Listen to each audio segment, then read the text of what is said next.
Hi, this is Kent. I want to show you a relatively easy way to make a pretty fancy sounding arpeggio on your keyboard.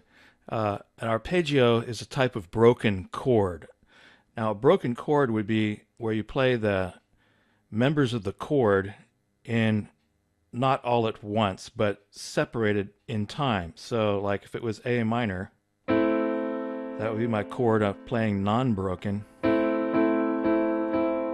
That's A, C, and E. If I were to play it as a broken chord, I could go,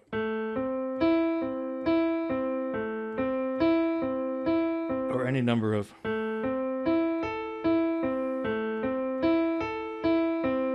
or it could be broken up wider, something like that. So that's broken. It's just that you're taking the notes of the chord and splitting them up in time, not playing them all at once. Now, an arpeggio is a finer definition, a more specific type of broken chord. And the only difference is in arpeggio, the notes always have to go up or down in sequence, like, and then down would be. So this is an arpeggio in octaves, technically, right?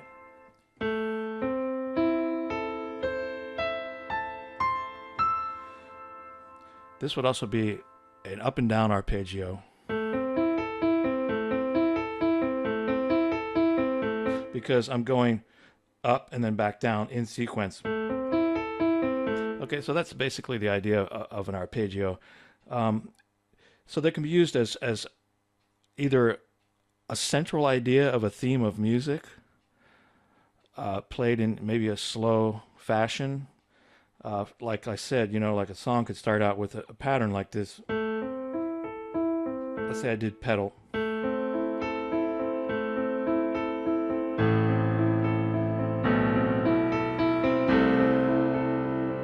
You know, but this type of arpeggio, we're going to be talking about it mostly for use as a fill or perhaps an ending or an introduction.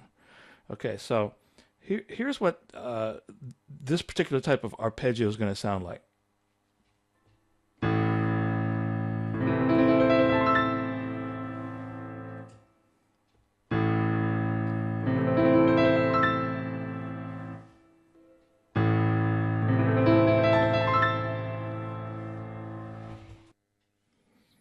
Okay, so that was a lot of notes played really quickly, so I'm going to break it down this approach, and I call it the piggyback approach, and I'm going to break it down real quick for you here.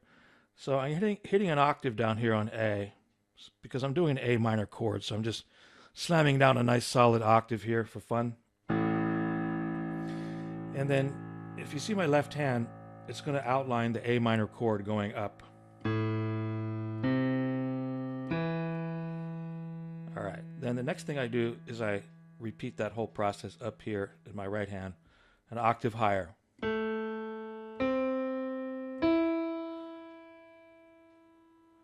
Now, the reason I call it a piggyback is the next very thing that happens is that my left hand comes up and repeats what my right hand just did. My right hand is going. Here comes my left hand jumping right on the back of the right hand. So what I have so far is I've got the pedal being held down. So let me do it without the pedal so that I can hold the notes down longer here. You can not be confused by any pedaling or whatever. It's okay. Then I'm going. Okay, so I'm holding each note down right now without pedaling. Then right hand.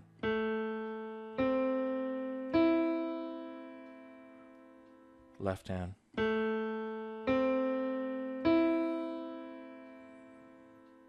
So you can either hold these down like I did as a group or individually, one at a time.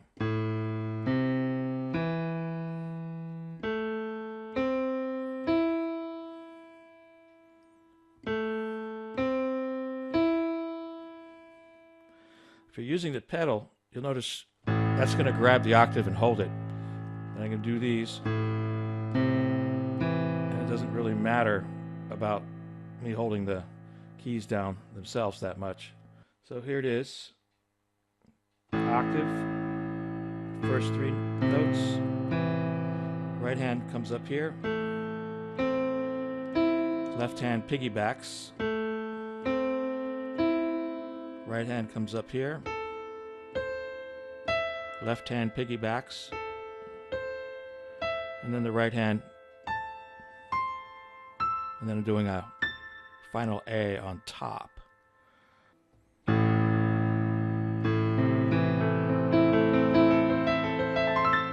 So you notice I'm doing a very flexible rhythmic concept, because this would either be like at the beginning of a song or maybe the end.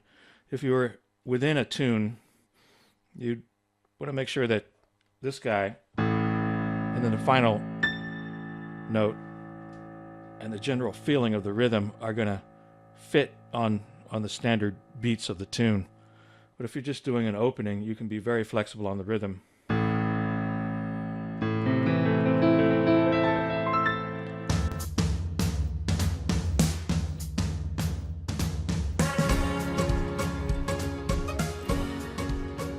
You can do this on 4-note chords. Let's say I did a G dominant 7. Let's start my outlining down here with my left hand. So I just went, this is a G dominant 7. Then I'm bringing it up here. Piggyback. See, there they all are, okay? And then right hand. So let's say I was going from a G7 to a C minor.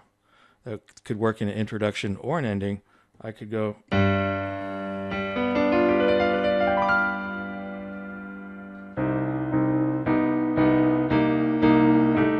Whatever. So if you introduce a song with a G7 like this, it sounds a little cheesy, I guess. But it's great for you doing a really old-time standard or whatever. If you want to do a little jazzier thing, you could do a G13 chord. Here's a rootless voicing of G13 in the left hand. So that shape could be piggybacked. I could go, say it's an introduction.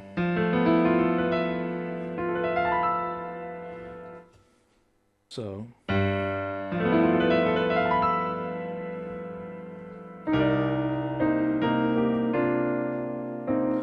Whatever. Here's another cool one. If you use, let's use the key of C major. Let's say it was an ending, and I wanted to use a F minor 6, going to a C.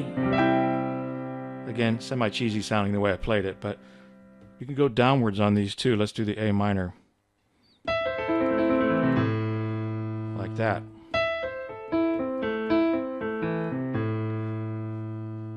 So that's the piggyback concept. Right is followed by left.